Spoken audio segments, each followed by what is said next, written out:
Burada hak yoktur. Onlara bu kıblaya yoktur. O yani ki insan kimi yaşıyor.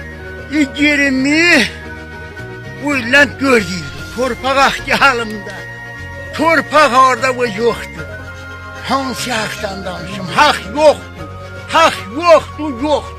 İcra başçısı yoktur. Deputat tayin olay, neye olay ben bilmem. Yoktur.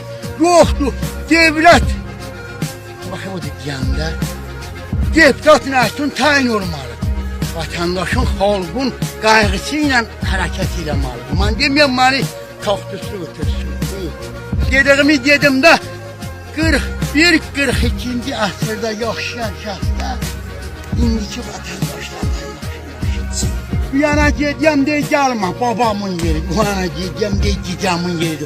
Ay Allah şükür senin büyülük var. Deputat gelip seninle görüşür. Ay çoğba adını eşitleyen görmeyeyim bilmiyorum. İndi burada zat değiller. Hadiye gibi ol. Ay hadiye gibi ol. Navizinen gene oraya tayin olaysam ben bilmiyorum. Onu görsem dişimle dağıdarım. O günü yaradan Allah'a.